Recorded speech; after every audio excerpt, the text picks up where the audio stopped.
Can I ask this? Okay, thanks. Can I ask this one thing? You can ask me anything. The video's done. What was that time you were an EMT or something? Yes, that's what I was going to tell you now. And you went in. Yes, I'm going to tell you that story now. That's the story I'm going to tell now, because the Gary story says, here's a guy who should have killed himself, meaning went into comas, destroyed his face, his voice, and had this shit out of a bag on his stomach. The other ones actually did it, right? So I left New York in '88, right? And a friend of mine who was, she was one of the top, executives of Cornell University. She was in charge of curriculum, right? And administrator, administrating curriculum. And she was an anthropologist. That's how I knew her. I at NYU at the New School back in the day.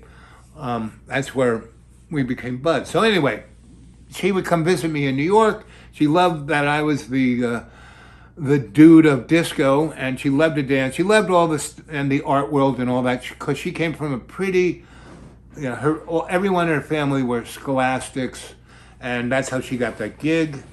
You kind of have to be born into a gig like that.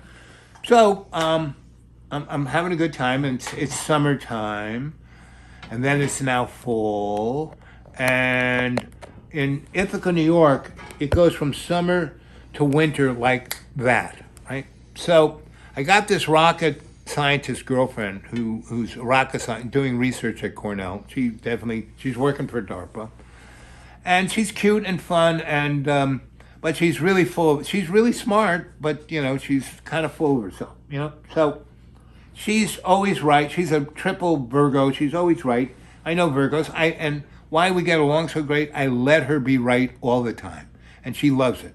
And she's really a horny girl, so lots of sex.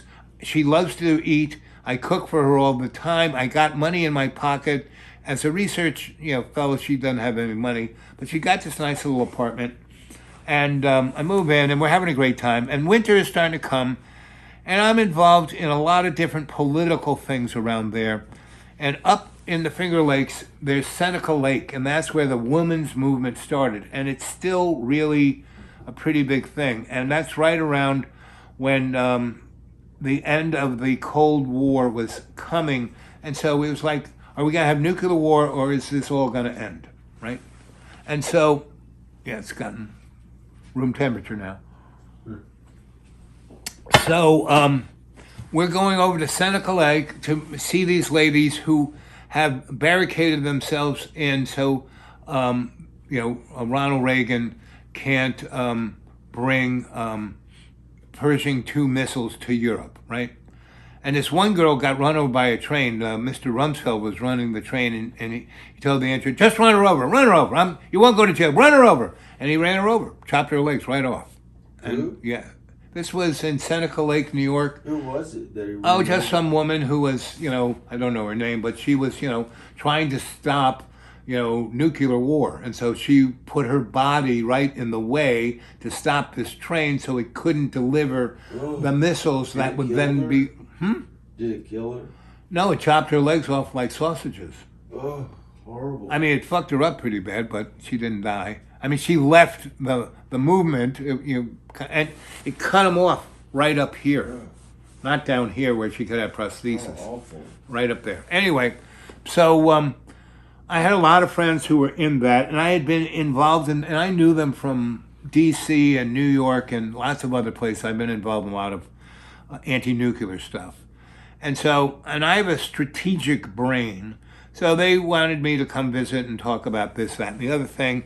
And my rocket scientist girlfriend, who is actually making the rockets to deliver the nuclear weapons. I mean, very interesting. And she's all against anti-war, but her career is all about making weapons of mass destruction. It's quite interesting. So, yes, exactly. So we go to Seneca. We meet these girls. There's a chance of snow, and we're about 50 miles from Ithaca. And so we're driving, and she wants to go over where the Amish are. and go get some pies. Well, I like pies, so okay. So we go get some pies, and we're going, and then she wants to go look at some this and some. I said, no, baby, we got to get back. It's now about 2. We got to be at home by no later than 3:45, or else. And so, nope, she's right. Oh, it's not going to look. It's sun is out. Blah blah blah. I'm a scientist. I know. Okay, and this is what I'm talking to you guys. Don't believe anything. I'm a scientist. It's like these guys. You have to follow the science. Well, if you've been awake for the last 2 years, these guys have changed their mind 100,000 different ways.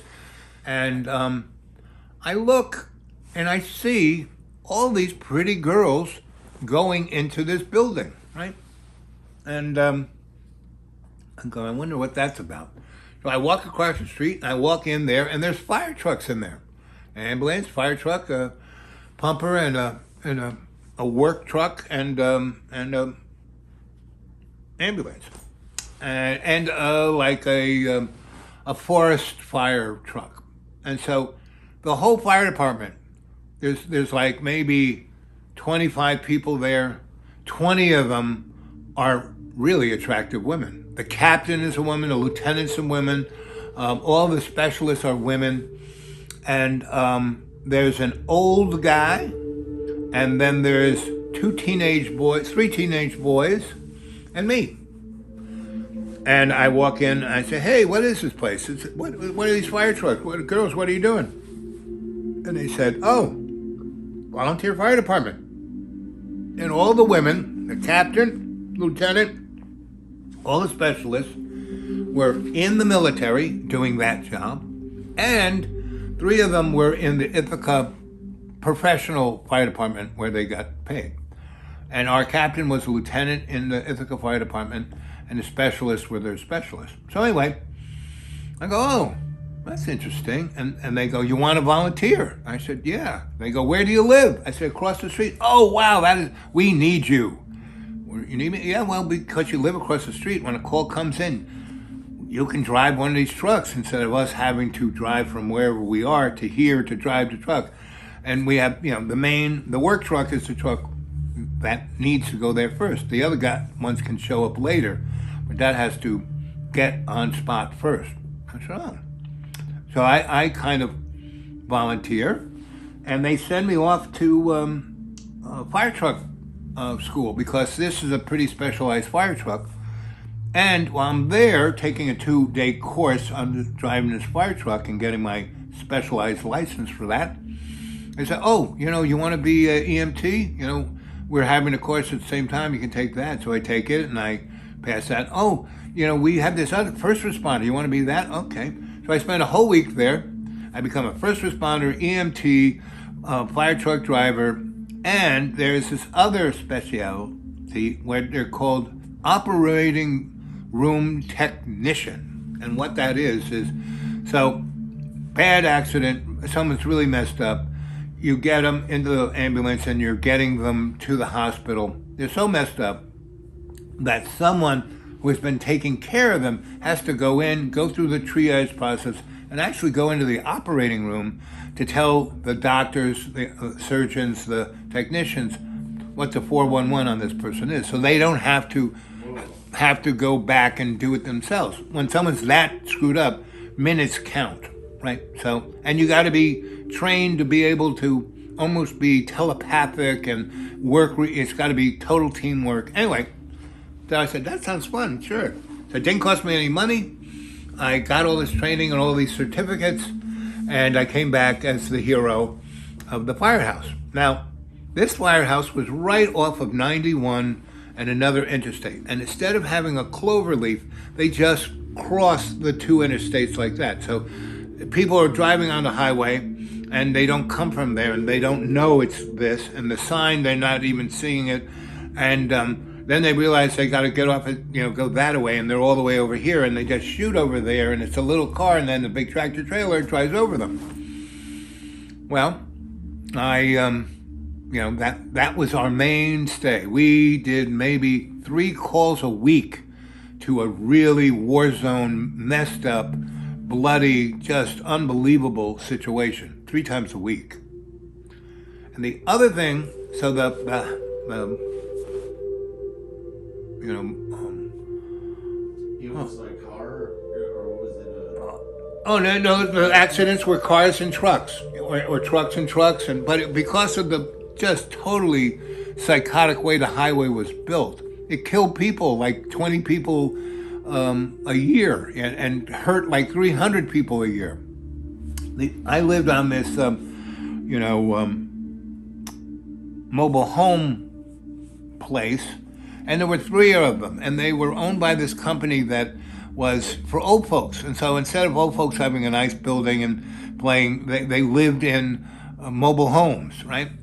And so this is where I'm going to tell you stories about suicide and ghosts. So the car crashes were just mind-boggling, right?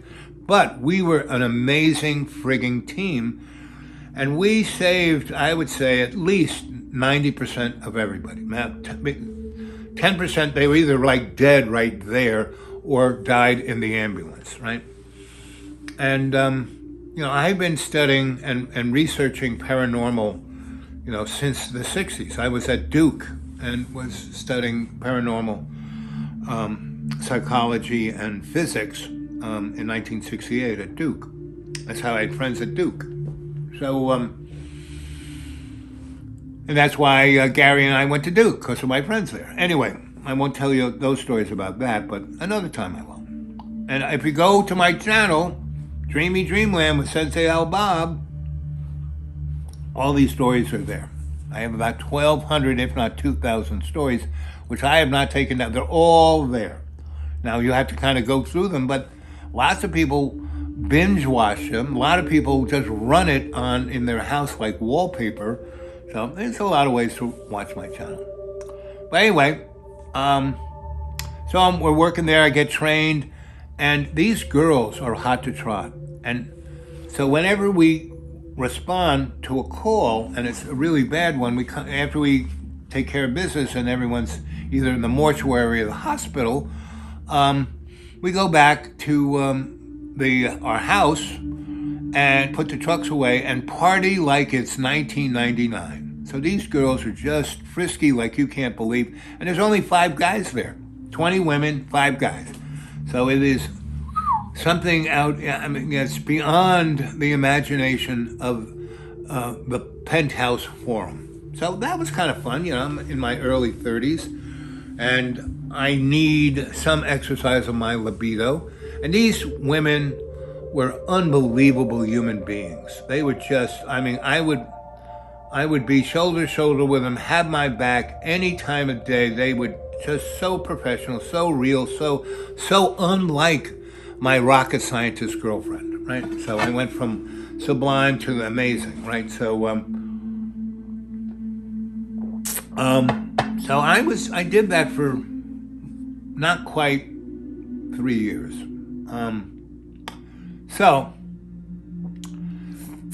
We, the first, after getting trained and we'd practice a lot, we'd go to junkyards and clip up cars with our jaws of life. And the girls really knew what to do. And, within my 4 months of me being there, I was not as good as they were, but I was right on, shoulder to shoulder with them. And I had my specialty. So I wasn't cutting, could cut people out of a car. I could do this stuff, but I really dealt with the people who were totally messed up, meaning I could do airways, tracheotomies, I could put lines in, I could, we had these great pants, pneumatic pants. So if you had internal bleeding, we'd put these on and blow you up so it would hold your blood in so you wouldn't bleed out. And plus we had a lot of sensors. We'd put sensors on them, and, we would go to Cornell, Trauma Center, which was like one of the best in the country. And our rate, we would probably never be more than 30 miles away. If probably normally 20, right? And so as soon as we got them on a gurney, I would hook them up to these sensors that would telemeter everything back to the triage center where these people were and we had a camera. I mean, this is in 1988 to 91. We had like technology that because our little firehouse was, equipped not through the state or the county or the city, but through Cornell, and they had more money than God, and we were like their lab rats, and so we were developing protocols for them. Anyway, so the first time I went to a heart attack in the trailer park was pretty, because they were all disgusting. I had a nice little house. All these old people were living in that. And so the second thing we did a car crash. The first, once I was certified and practiced and we trained and we were, kumbaya with our protocols. We did a car crash, then a heart attack, then a car crash, heart attack, and then someone ate a gun, committed suicide, right? And those, of all the things we did, that was the worst. And this is where it gets a little scary, a little scary. The first time we went to that, the guy's whole back of his head and his neck was like on the wall. He put the gun here and just, right? And there was, not like my friend Gary, there was like no second chance for this guy. He put a large, I think, sort of shotgun in his mouth and took himself out. But his body was still alive. His brain wasn't. So parts of his body was like flibbering around, yes, meaning if he had shot himself in the chest, he probably would have bled out. But he didn't take he just took brain matter. He didn't take large arteries out. He didn't take his carotid. So it just blew the top of his head out. So he was like doing this, right? And his esophagus was still intact. So he was screaming and talking. I don't know what processor he was using to do that, but he was that. And so half the crew did not want to go through that door, right? And so me, the chief, her sidekick, lieutenant, and there was a guy who was from down yonder at the State Highway Patrol house. He was like a shrink. He was like he was like me when I worked for the Housing Authority of New York. And so he and I got along great. And Cap and I got along great. Everybody got along great. So we were at the door, and this guy is like flying around the room, and the back of his head is gone, and the mess on the wall is like some kind of Klaus Oldenburg painting. And anyway, he then flops on the ground, but his legs and everything are moving, and because I guess he lost his balance, and then he started to wind down like a clock. Like, he wasn't, when we walked in, he was like all over the place. And it was not like he was a human being. It was like something else was in him, like a spirit, not a spirit, a demon, let's say. And that demon, the guy who was like one of the, quasi-medical people of the old folks home that was a trailer park, was there and said, this guy is the nastiest he's like, everyone will be happy that he's dead. And so he was like translating what was coming out of this guy. But anyway, so once he fell on the ground, but his legs were still and arms were all over the place, we had to immobilize him. So the cop actually handcuffed him behind his back with his brains. It was a mess. And trying to deal with this was like unfriggin' believable. And then, like I said, there was this kind of demon thing in him And the guy from the facility said, no, that's just his personality. He was a real scumbag. And that guy must have seen a lot of this, because he was like taking it like it was another day in the park, where it was kind of freaking all of us out. I mean, it was a very freaky thing. And so, anyway, we finally, not calm him down. There was no calming this guy down. But he died, right? He stopped moving. His heart stopped.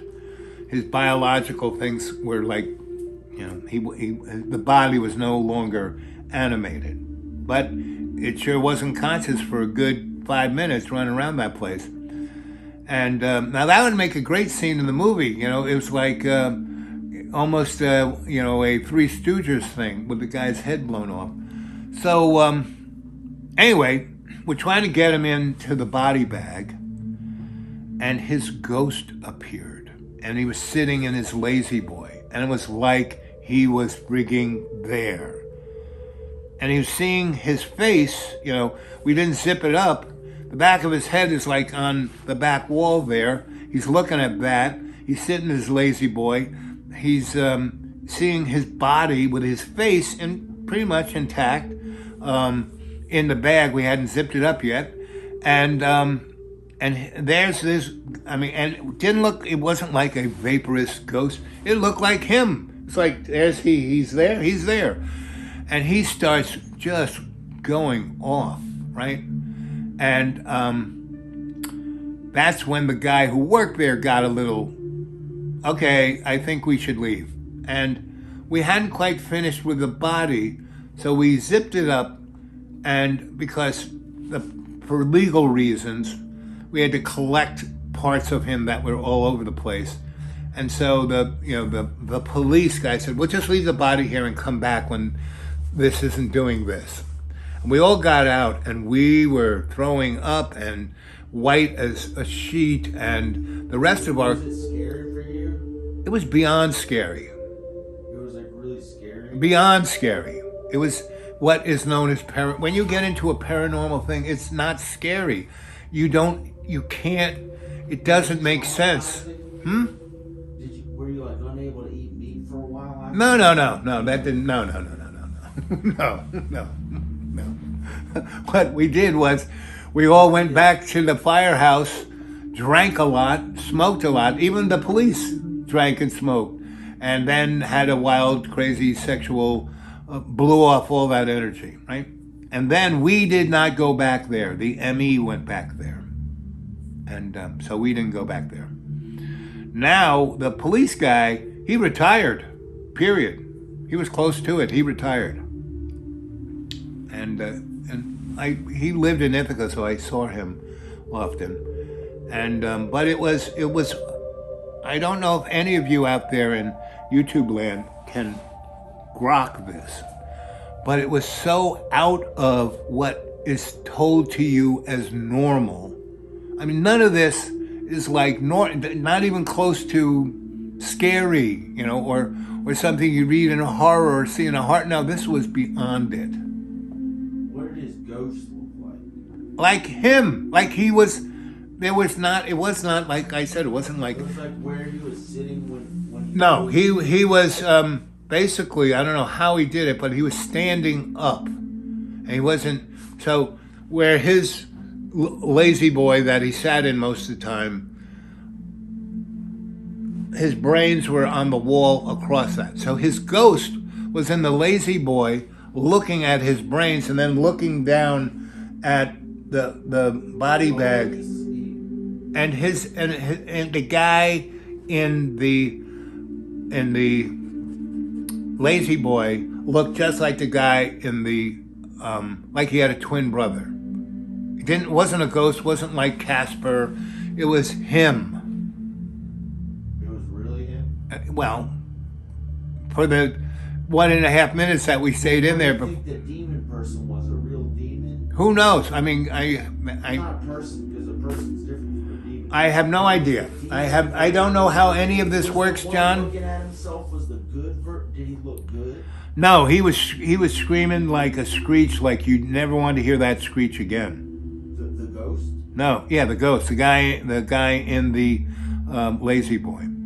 Who was a ghost? Yes, or I can't. Again, I'm not going to say what it didn't look like what most people think a ghost is. It looked like a person, physical body. I didn't go over and touch it. Go, are you alive? No, I was like backing up towards the front door. Because it looked like he was a real person. Yeah, There.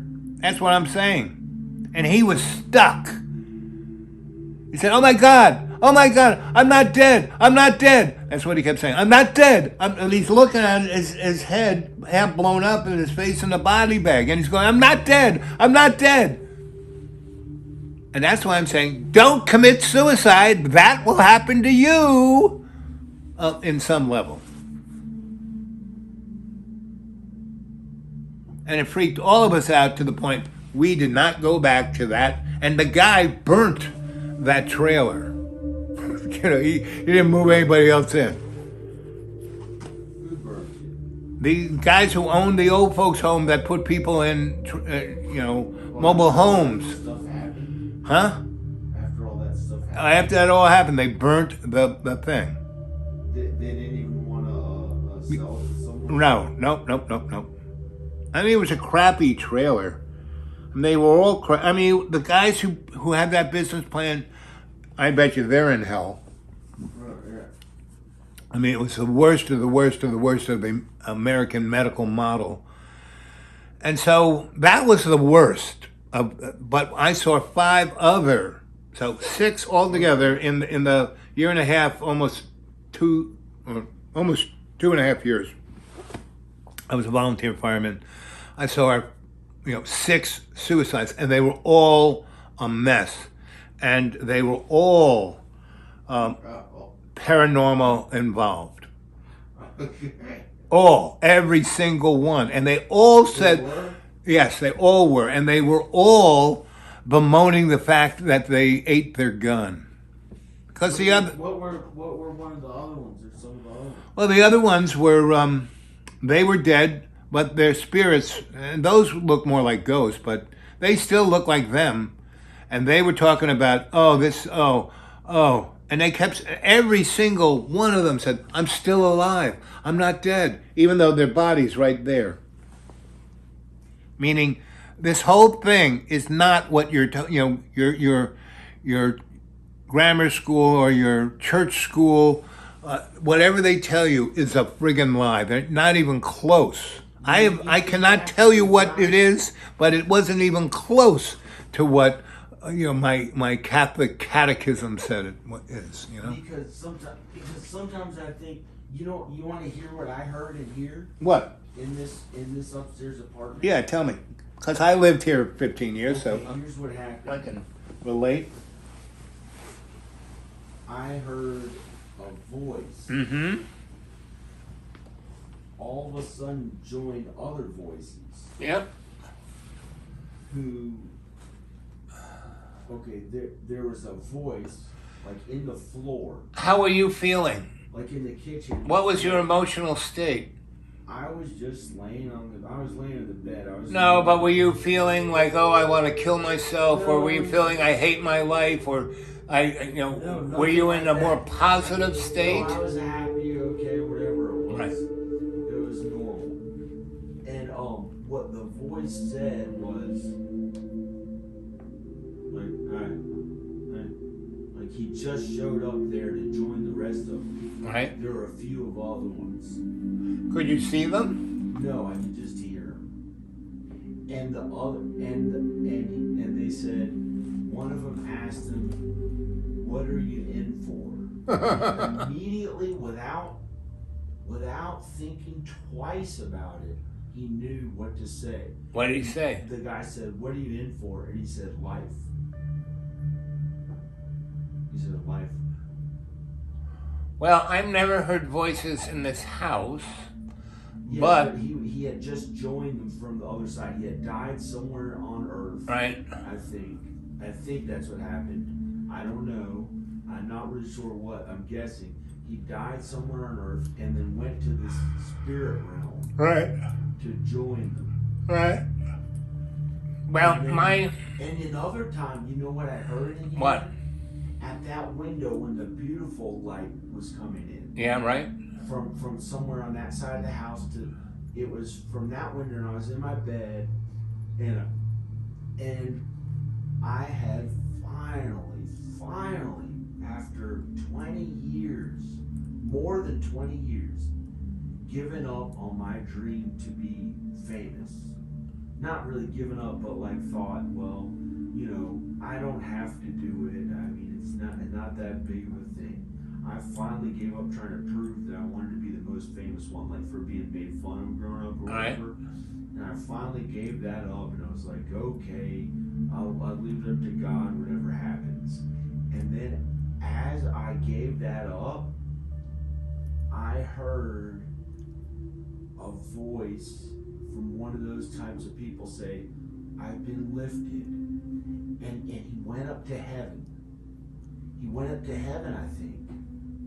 And it's different from how the Bible says that we were judged on Judgment Day. I think he went up to heaven. And then, but it was like the relationship he had with me, he didn't want to talk about it too much because we had been through so much together, like I'd been mean to him before or something when I was younger, or something like that, or I don't know why, but I was nice to him, but it was okay. But when he went up to heaven, he was gone, and he was in heaven, and I knew he was in heaven, or I thought he was. And so I tried to reach out to him with all I had to let him know how happy I was for him that he really made it to heaven. I wanted to let him know how happy I was for him that he was in heaven. And he gave me a little teeny tiny touch of what heaven was really like. The overwhelming love, the so much love and acceptance that it's like beyond anything we can comprehend. He gave me a little teeny tiny touch of it, and I felt all this tremendous love. And so if you felt that, John, was coming in. John, if you felt that, right? If you felt that, it was enough for him to give me that in return. It was a huge amount. John, that is a gift that most people don't have. It was from God. Yes. It was like, have you ever? I think you've probably felt it before. It was like the love of God. Yes. God and Jesus. But most people don't get that because they're so distracted. So when you feel that, that is one of the major gifts of life, which are supposed to enable you to weather the storm, right? To weather the problems, to weather all of the above. And so whenever you feel stressed or anxious or angry or you want to kill yourself, you should feel, because that kind of love does not go away. If you were touched by it, it is in you still, right? And it should be the vehicle that allows you to overcome anything. And that's, should be the vehicle that enables you to, get back with your family. Those ghosts are scary. Well, they are if you let yourself be scared. What if there's some kind of a spirit realm where we go after we die? Well, there is a spirit realm. I mean, but John, the problem is that we have been told things that are lies, right? About all of that. It's like a made-up boogeyman story to keep the kids in line, right? Now, that doesn't mean that there isn't a paranormal, there isn't a spirit world, there isn't any of that, but it's not as it is portrayed to us. It's like God. What we're told that God is not even close. We have no idea. The ultimate, creator of everything, we're going to be able to understand him or it or her or whatever it is. No, what we are here is to be a co-creator. That's really what we're here to do, to be our best, to move forward so we can. So that's what all of these realms are. They're like waiting rooms when you go to the doctor, And so that's what it is. And it's not bad. It is just what it is. Now, if you do shit like, whack yourself, eat your gun, there is a karmic spiritual cost to that. Now, that doesn't mean you're going to hell for the rest of eternity, but there's a cost, And so that's what it is. And in my mind, I try to do my best because even though it sometimes seems harder to be good than to be bad. In the long run, it's way easier. Like, I don't cheat, lie, or steal because A, I can't remember all the shit I would lie about and then have to keep the story straight. Or, and two, I don't want to always have to be looking behind my back to see if anyone's coming up on, That's why I don't steal or cheat or lie, because it's a no-win scenario. And it goes that way too in the spiritual motif. If whatever it is, like, killing yourself, doing that, even if you may, oh, boo-hoo, it's all about me, I feel so, I just want to die, then, offing yourself, the cost of it is so much more than trying to get yourself through the issue that you have, Because it's like with the computer, right? I'm not a Luddite, but it's, not the easiest for me. Oh, I got up. It's not that's why I didn't lie down. It's hard to get up. But I've had to, like my computer last week just froze. Just froze, right? And it didn't go in, Control, Alt, Escape, it wouldn't even turn off. I basically had to let it hang out until it decided it wanted to at least interact. And then I hit Control Alt, and then a certain part of it kind of went back to the very beginning. And so I put in my code, and bingo, there it was. But, I could have freaked out. Normally, I would have freaked out and looked for my, computer guru. But I just said, no, I'm just going to stick this thing over here and let it do its thing. And then I went and did Control Alt, and like I said, it totally turned itself off and turned itself back on, where I had to, whatever document I was working on wasn't, I had to, hit the code and bring it back that way. So, what did the ghost guy, what about some of the other ghosts? So the other ghost guys, right? So I've had a lot of that. So the one thing that I had in that 2.5 years, so we're really good. 90%, no matter how screwed up these people were, unless they were dead, we could get them to Cornell, and those guys were amazing. But there was 10% that they were either dead when we got there, or they were just dead, but not all the way dead. Now, those people were really interesting. Of course, we got them out. They're still breathing. I do all my tricks. I put them in the bags, get them so they're not bleeding out, get them so they can breathe, either putting on a ventilator or airway or a bag or trach or whatever, and get drugs in them to, if they needed adrenaline or whatever, and get them on the instrumentality so the guys back at the hospital at triage could give me more information. There'd be, out of those people, 8% wouldn't make it. And they would die in the ambulance. And also, if they were further away. If they were if anybody was within 15 miles of triage, 99% they were going to make, no matter how screwed up they. If we could keep them alive, they would make it. But if they were 40 miles away, different story. So about 8% in that 2.5 years, so maybe 20, 30 people died in the ambulance. And they were cognizant, meaning when we got them in there in the gurney and got them all hooked up, and they were, and it was really interesting to watch, to be the only person with them when they were dying. And different parts of their sensory system would go. The first thing that would go was their sight. And first they would see things, like family and friends and people on the other side, and then they couldn't see anything. Well, the first thing that would happen, we'd get them in there, and they'd be in pain. And we knew that they were close to death when we didn't give them any painkillers because of certain situations, and they'd stop feeling pain. When they stopped feeling pain and you didn't knock the pain out of them, then you knew they were in trouble. And then they'd slowly disconnect all the way. And what was really interesting, once I would be talking to them, the two last things that would go was, well, their hearing, their smell, and their taste. But before their smell and not taste, their smell and their talking went, their hearing would go. Because I would talking, what's it like? What are you seeing? How you feel? Da da da. Because I'm interested in that. What the other side looks like.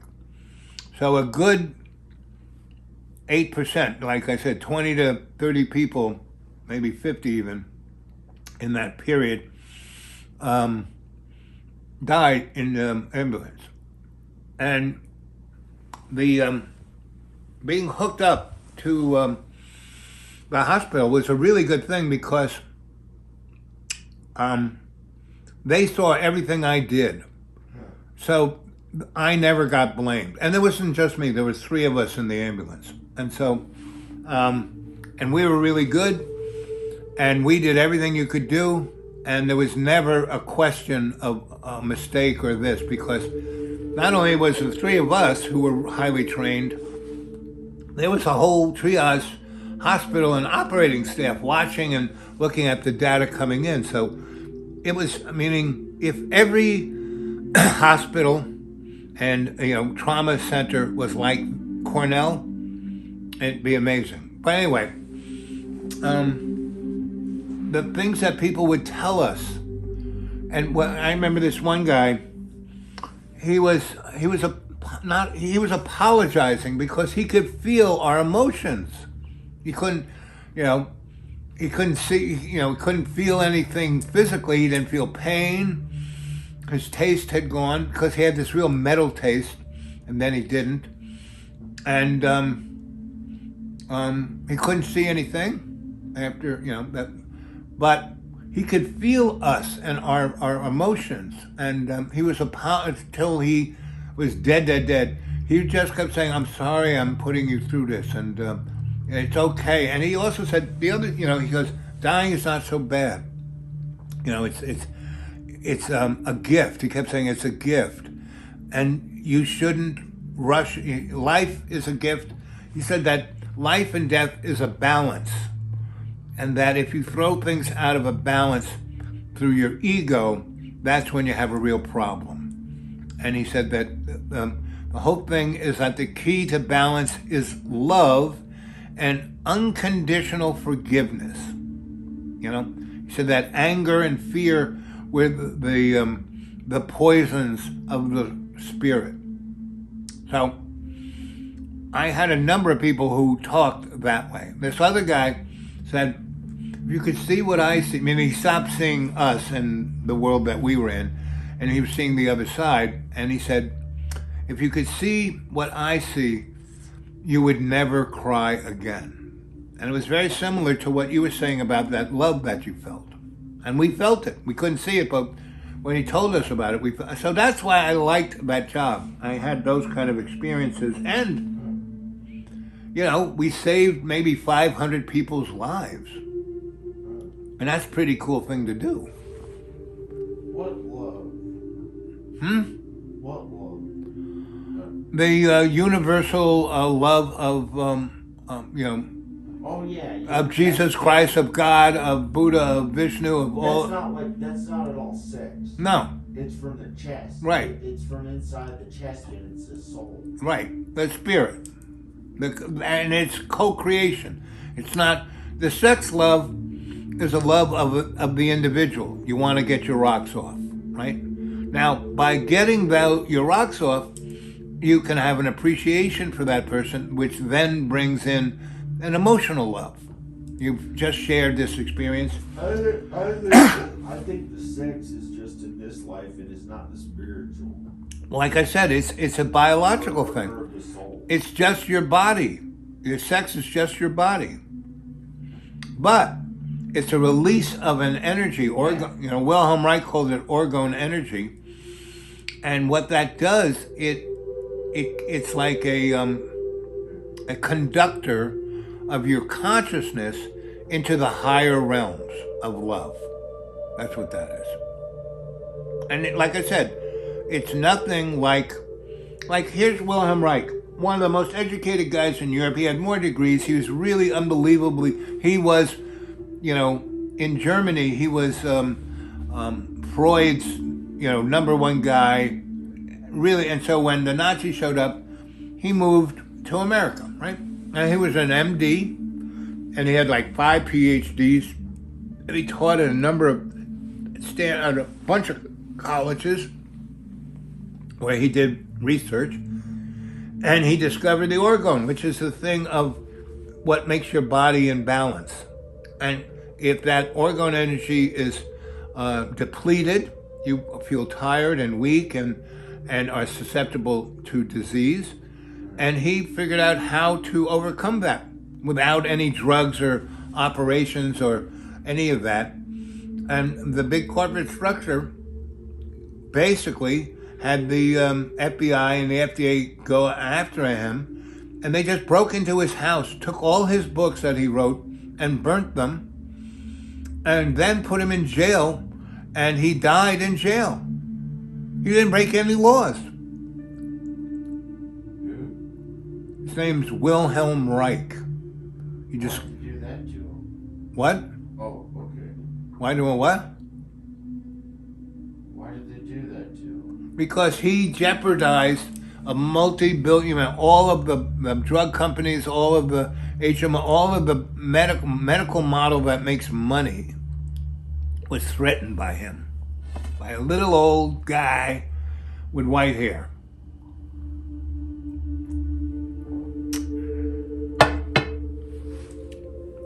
And it was illegal to have his... Would you do that if you could take them all down to go to jail? No, he went... Would you do it? Would I do it? No. I mean, because see, the thing is, John, whenever you fight someone, and that's what he did. He didn't fight them because he knew that, first off, so they broke into his house and took all his writings and research and everything and burnt it, right? It didn't matter because he had already been published in Europe. I mean, it was all over the world. There were other people doing it, not in America, but all over the place. And so he knew his work, and his work was given to him by God. So he knew he was serving God. So he wasn't going to get angry and get upset and pollute his life's works. He just would say very, I'm not breaking any laws. This is totally corrupt. You people are, basically psychotic. And, I can, and this one guy who was a prosecuting attorney, this guy had cancer, and he was psychotic, and that's why he had cancer, because his craziness was causing him to have cancer. So he said, I don't believe you. I want you to show me. So they had one of his devices, the Orgone box. And this guy sat in it for 20 minutes, and he stopped being psychotic, and he had cancer remission. And it affected him so deeply, spiritually, that he quit being a prosecuting attorney and became his attorney, and then tried to save Wilhelm Reich, and because he knew what the federal government, he was a federal prosecuting attorney. It's interesting watching your face. It changes to all these different things. Like one time it looked like the young you, who had you changed the color of your beard, but it looked like your facial features and everything about your face was young, like the young version of you. You really turned into that. Yeah. And it looked like you were really talking, and you were the young Al. Which I saw in the pictures when you had darker hair. Yeah. But your beard looked lighter. Right. And then it turned into different things. And one time I looked at it on the filming screen, and one time I looked at you and I got scared. Right. It looked like you were acting like one of the ghosts. Because you said something that was too. It was like I thought of something in my mind that was too creepy accidentally when you were describing the love of God. And for some reason, if it, and I was thinking about the way it felt to a penis, right when you happened to mention that, and that looked like you are one of the ghost people. I'm like, I got really scared. Well, we are all that stuff. And that's why I'm telling you, the YouTube audience, everything you're told is a lie. And unless you can connect to it spiritually and feel it down deep, you shouldn't trust it. Shouldn't trust anything in a book, that's for sure. Shouldn't trust me. You know, don't believe a word I say. What do you think happens to those really mean people like Hitler and stuff? Like those like Genghis Khan or something killed all these people? Well, first off, we don't really know those guys. Meaning, I never met Hitler, I never met Genghis Khan. So, we don't really know. Now, I've been around people who, you know, kind of like that. I mean, I met Henry Kissinger. That guy's pretty intense. I met Nelson Rockefeller. You did? Yeah, both of them. I was... Henry Kissinger? Yeah, Henry Kissinger and... What happened when you met him? Well, here's a good one. It's when I was Mr. Art Boy, and I had a friend of mine. What was his name? But we were doing. I was into installation art. Do you know what that is? Yes, I learned about it in 1997 when I was 19. I went to LA for the Right. first time. So installation is like when you. Like your videos set up and. Or like and like. With art. Well, installation is like it's a And physical. install, like all this physical art. Right, physical, and sometimes you make. Sometimes interactive. Right, exactly. And so, what was my friend's name? I can't believe I can't remember his name. But anyway, what we did was, it was the Whitney Museum in New York, and they had this thing called the Whitney Annual, which is a big deal. And what they do is it's for the up and coming young artists that are gonna, this guy's gonna be the next Andy Warhol or the next this or next that, right?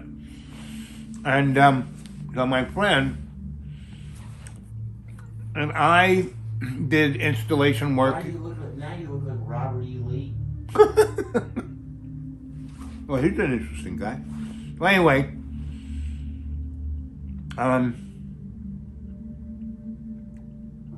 so You want to tell this one or the Norman Rockefeller? no, that's on this one I'm going to tell. So we're gonna make my Robin Winters. So or something like that. But his first name was Robin. But so we built, because I was a theater guy, I could do scenery that looked like it was real. You know what I mean? That's the beauty of what I love about theater, is that you make a set and it's like magic. So we made this really big Christmas present that was like 20 feet by 20 feet by 12 feet high, right? Satin paper and big bow.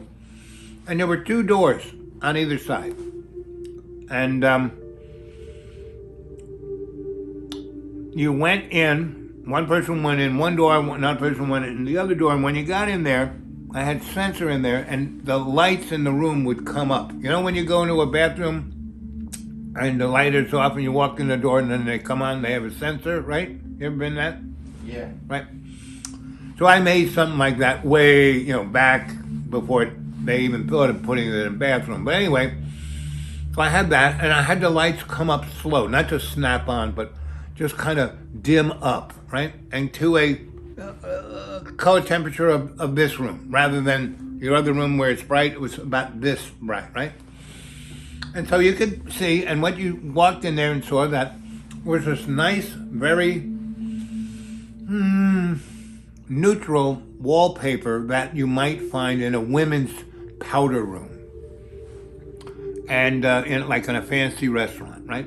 And then there was a table in front of a makeup mirror, a makeup table, and a bench. And you couldn't really move the bench. You couldn't move anything. It's all attached.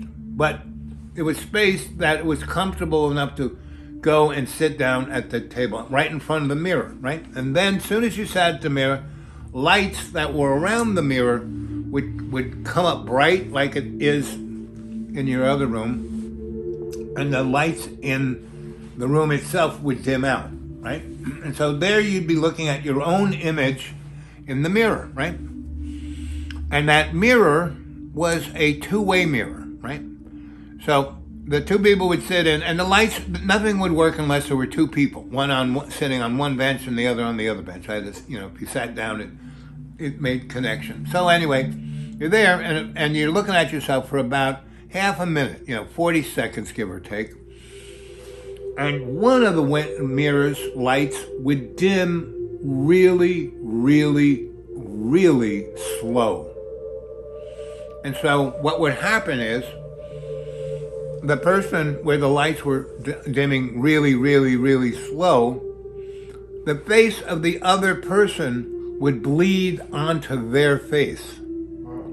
And then the light would go to the point where you didn't see your face anymore. You saw the other. You look like a different person. You saw the other person in the other on the other side of the mirror. Person. What? Now you look like you're a very young black man who looks like Cheech Marine. Yeah, that's me. I'm an African American that's melanin challenged. I don't know why you looked exactly like that. I was looking right at your face. So From sideways, my head's turned sideways. So my friend and I. Now you look kind of like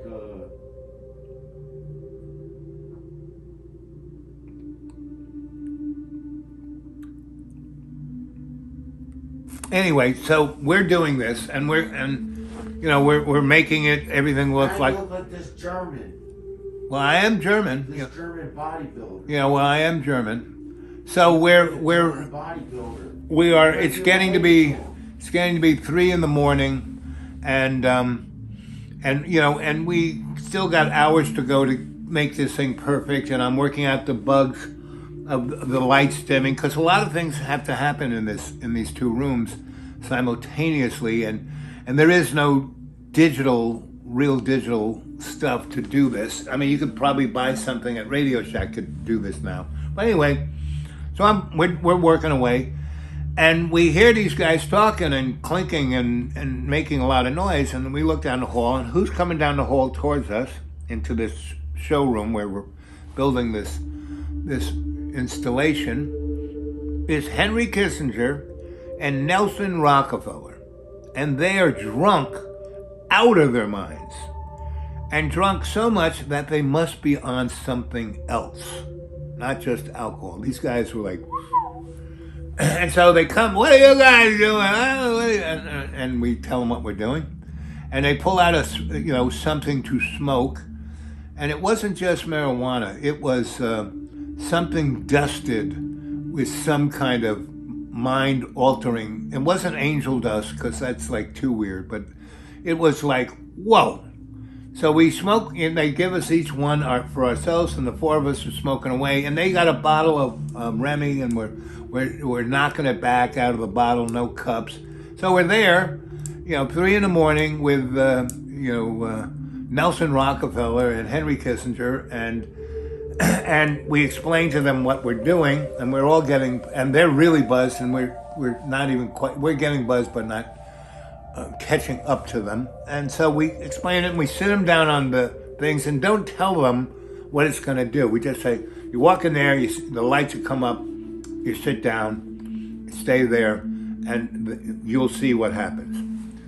And so these guys, and what happens is it cycles. So and the lights on your mirror goes down, down, down, and the other guys are bright, and so you see his face in your face, and then after you see that for about 20 seconds, it cycles the other way, so the other guy can see your face and his face, and it keeps doing that until you get off the bench.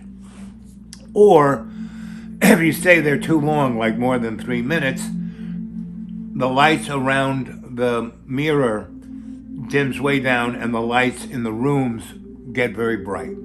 And that's the sign that get out. So they do it, and they just think it is the funnest, happiest. They just laughing hysterically, right? So, you know, we were altered by Really weird. whatever they were drinking and It'll look smoking. like you turn into a very old version of yourself. Right. Well, I'm getting there.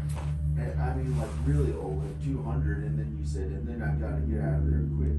Right. And then now you look young. Right. Well, that's me. I've always been that way. Very much like the old crone. That was her. I thought you were an Illuminati alien. No. Like your head changed shape to look like it was this little head that had like a different shape. Well, no, I'm not an Illuminati alien. I know who those guys are, but One time we were talking, it looked like your ear got really long. well, I'm going to bed. You can And turn you met Norma Rockwell and not wait, Rockefeller. Rockefeller. And is there okay? Is there anything else you want to say about the what happens when people kill themselves? No, I think I said enough for tonight. I'll say more. I got other things to say, but I'm tired and my body needs to move around a little bit. Yeah, give me a hand up. Okay.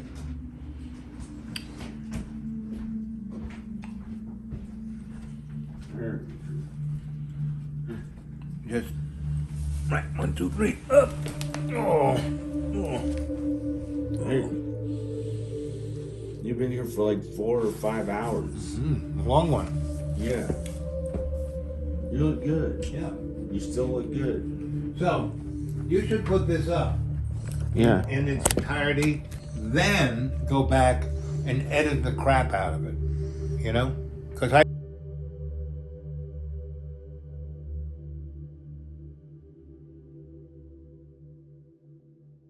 You say bye? Bye.